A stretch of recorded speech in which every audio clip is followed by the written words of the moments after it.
ಇವತ್ತಿನ recipe sweet recipe ಆಗಿದೆ. ಇದರ ಹೆಸರು ಪಾಲ್ ಕೇಕ್. ಬೇರೆ ಬೇರೆ ಥರ ನೀವು ಹೇಳ್ಬೋದು. ಬನ್ನಿ ಇದನ್ನು ಹೇಗೆ ಮಾಡೋದು ಅಂತ ನೋಡೋಣ.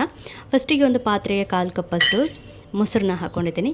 ಸ್ವಲ್ಪ ಹಾಲಿನ ಪುಡಿ 10 ರೂಪಾಯಿದು ಫುಲ್ ಬರುತ್ತಲ್ಲ ಅದು ಫುಲ್ ಹಾಕಿಬಿಡಿ. ಸ್ವಲ್ಪ ಬೇಕಿಂಗ್ ಪೌಡರ್ ಅಥವಾ ಬೇಕಿಂಗ್ ಸೋಡಾ ಹಾಕ್ಕೊಳ್ಳಿ. ಒಂದು 2ರಿಂದ 3 ಸ್ಪೂನಷ್ಟು ತುಪ್ಪನ ಸೇರಿಸ್ಕೊಳ್ಳಿ. ಇವಿಷ್ಟೂ ಚೆನ್ನಾಗಿ ಮಿಕ್ಸ್ ಮಾಡ್ಕೊಳ್ಳಿ. ನಂತರ ಇದಕ್ಕೆ 1 ಕಪ್ಪಷ್ಟು ಗೋಧಿ ಹಿಟ್ಟನ್ನು ಹಾಕ್ಕೊಳ್ತಾ ಇದ್ದೀನಿ. 1/4 ಕಪ್ಪಷ್ಟು ಮೈದಾ ಹಿಟ್ಟನ್ನು ಹಾಕ್ಕೊಳ್ತಾ ಇದ್ದೀನಿ. ಒಂದು ಚುಟ್ಕೆಯಷ್ಟು ಉಪ್ಪು. ಇಷ್ಟನ್ನು ಚೆನ್ನಾಗಿ ಮಿಕ್ಸ್ ಮಾಡ್ಕೊಳ್ಳಿ, ನೀರೇನು ಹಾಕ್ದೇ. ಏನಾದರೂ ತುಂಬಾ ಗಟ್ಟಿ ಆಯಿತು ಅಂದರೆ ಸ್ವಲ್ಪ ನೀರನ್ನ ಮಿಕ್ಸ್ ಅಂದರೆ ಕೈಯನ್ನು ಸ್ವಲ್ಪ ನೀರಿಗೆ ಹತ್ಕೊಂಡ್ಬಿಟ್ಟು ನೀವು ಇದನ್ನು ಗಟ್ಟಿಯಾಗಿ ಇದನ್ನು ನೆನ್ಕೊಬೇಕಾಗತ್ತೆ. ಈಗ ನೋಡಿ ಚೆನ್ನಾಗಿ ಮಿಕ್ಸ್ ಮಾಡ್ಕೊಳ್ಳಿ.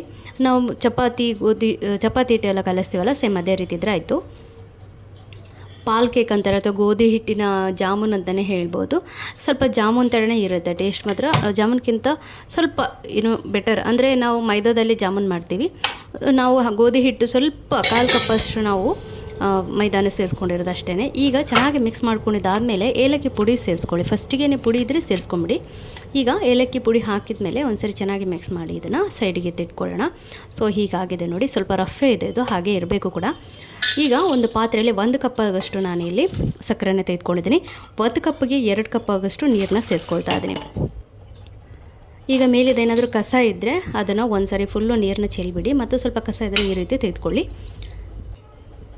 ಈಗ ಇದಕ್ಕೆ ಬೇಕಿದ್ದರೆ ನೀವು ಸ್ವಲ್ಪ ಕಲರ್ ಹಾಕ್ಬೋದು. ನಾನಿದು ಪೂರ್ತಿ ಕರಗೋದ್ಮೇಲೆ ನಾನು ಸ್ವಲ್ಪ ಕಲರ್ನ ಸೇರಿಸ್ಕೊಳ್ತಾ ಇದ್ದೀನಿ. ಈಗ ಅದು ಸೈಡಿಗೆ ಇಟ್ಟಿದ ಮೇಲೆ ಇಲ್ಲಿ ಎಣ್ಣೆನೇ ಬಿಸಿ ಮಾಡಲಿಕ್ಕೆ ಇಟ್ಕೊಂಡಿದ್ದೀನಿ. ಇದು ಮೇಯ್ನು. ಮೀಡಿಯಮ್ ಫ್ಲೇಮಲ್ಲಿ ಎಣ್ಣೆ ಬಿಸಿ ಆಗಿರಬೇಕು. ತುಂಬಾ ಎಣ್ಣೆ ಬಿಸಿ ಆಗಿರಬಾರ್ದು, ಮೀಡಿಯಮ್ ಫ್ಲೇಮಲ್ಲಿ ಎಣ್ಣೆ ಬಿಸಿ ಆಗಿರಬೇಕು.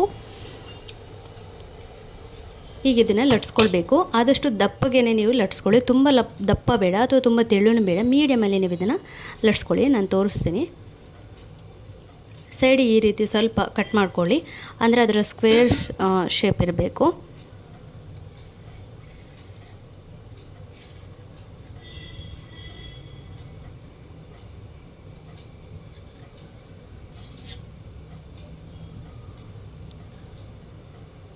ಸೊ ನೋಡಿದ್ರಲ್ಲ, ಈ ರೀತಿ ಇದ್ರೆ ಆಯಿತು.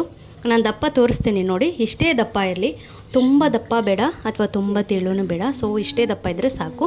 ಈಗ ಬಿಸಿಯಾಗಿರೋಂಥ ಎಣ್ಣೆಗೆ ಹಾಕೊಳ್ತಾ ಇದ್ದೀನಿ. ನೋಡ್ತಾ ಇದ್ದೀರಲ್ಲ ಎಣ್ಣೆ ಎಷ್ಟು ಬಿಸಿಯಾಗಿದೆ ಅಂತ. ಸ್ವಲ್ಪನೇ ಬಿಸಿಯಾಗಿದೆ. ತುಂಬ ಬಿಸಿಯಾಗಿಬಿಟ್ರೆ ಏನಾಗ್ಬಿಡುತ್ತೆ ಅಂದರೆ ಮೇಲ್ಗಡೆ ಮಾತ್ರ ನಿಮಗೆ ಬೇಗನೆ ಫ್ರೈ ಆಗಿಬಿಡುತ್ತೆ, ಒಳಗಡೆ ಫ್ರೈ ಆಗೋದಿಲ್ಲ. ಸೊ ಇದನ್ನು ಸ್ವಲ್ಪ ಲೋ ಫ್ಲೇಮಲ್ಲಿ ಇಟ್ಟೆ ನೀವು ಇದನ್ನು ಫ್ರೈ ಮಾಡ್ಕೊಳ್ಬೇಕು.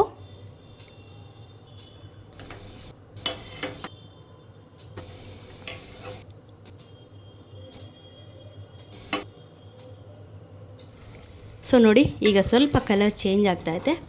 ಇದು ಹೀಗೇನೂ ಸ್ವಲ್ಪ ಫ್ರೈ ಆಗ್ತಾ ಇರಲಿ. ಈಗ ನಾವು ಇದಕ್ಕೆ ಸ್ವಲ್ಪ ಕಲರ್ನ ಸೇರಿಸ್ಕೊಳ್ತಾ ಇದ್ದೀನಿ. ನೋಡಿ, ಸಕ್ಕರೆ ಪಾಕಕ್ಕೆ ನಾನು ಸ್ವಲ್ಪ ಕಲರ್ನ ಹಾಕ್ಕೊಳ್ತಾ ಇದ್ದೀನಿ. ನಿಮಗೆ ಕಲರ್ ಇದ್ದರೆ ಹಾಕಿ, ಇಲ್ಲಾಂದರೆ ಪರವಾಗಿಲ್ಲ. ಈಗ ನೋಡಿ ಚೆನ್ನಾಗಿ ಗೋಲ್ಡನ್ ಬ್ರೌನ್ ಬಂದಿದೆ. ಈಗ ಇದನ್ನು ತೆಗೆದ್ಬಿಟ್ಟು ಈ ಪಾಕಕ್ಕೆ ಹಾಕ್ಕೊಳ್ಳೋವಂಥದ್ದು. ನೋಡ್ತಾ ಇದ್ರಲ್ಲ, ಇದು ತುಂಬಾ ಸಿಂಪಲ್. ನಿಮಗೆ ಇನ್ನೂ ತುಂಬ ಸಿಂಪಲ್. ಅಂದರೆ ನಾವು ಒಮ್ಮೊಮ್ಮೆ ಗುಲಾಬ್ ಜಾಮೂನ್ ಮಾಡುವಾಗ ಒಳಗಡೆ ಚೆನ್ನಾಗಿ ಬೆಂದಿರೋದಿಲ್ಲ.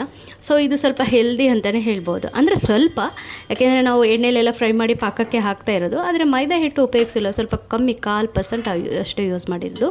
1 ಕಪ್ಪಷ್ಟು ನಾವು ಗೋಧಿ ಹಿಟ್ಟನ್ನು ಉಪಯೋಗಿಸಿದ್ವಿ. ಇದನ್ನು ಚೆನ್ನಾಗಿ ನೀವು ರಾತ್ರಿ ಮಾಡಿಟ್ಬಿಡಿ, ಬೆಳಗ್ಗೆಗೆ ಈಸಿಯಾಗಿ ಹೋಗ್ಬಿಡುತ್ತೆ. ಇಲ್ಲ ರಾತ್ರಿಗೆ ಬೇಕು ಅಂದರೆ ಬೆಳಗ್ಗೆ ಮಾಡಿಬಿಡಿ. ಇದು ಚೆನ್ನಾಗಿ ಪಾಕ ಇಳ್ಕೊಂಡು ಗುಲಾಬ್ ಜಾಮೂನ್ ಥರನೇ ಸಾಫ್ಟಾಗಿ ಟೇಸ್ಟಿಯಾಗಿರ್ತದೆ. ನೋಡ್ತಾ ಇದ್ದಂಗೆ ಸ್ವೀಟು ರೆಡಿಯಾಗೇ ಹೋಯಿತು. ಹೇಗೆ ಅನ್ನಿಸ್ತು ಇವತ್ತಿನ ವೀಡಿಯೋ? ಇಷ್ಟ ಆಯಿತಾ? ಇಷ್ಟ ಆದರೆ ಲೈಕ್ ಮಾಡಿ, ಶೇರ್ ಮಾಡಿ, ಸಬ್ಸ್ಕ್ರೈಬ್ ಮಾಡ್ಕೊಳ್ಳಿ. ಹಾಗೆ ಇದನ್ನು ಕೋಲ್ಡ್ ಮಾಡಿಕೊಂಡು ವೆನಿಲಾ ಐಸ್ ಕ್ರೀಮ್ ಹಾಕಿ ತಿಂತಾ ಇದ್ರೆ ಅದರ ಮಜಾನೇ ಬೇರೆ.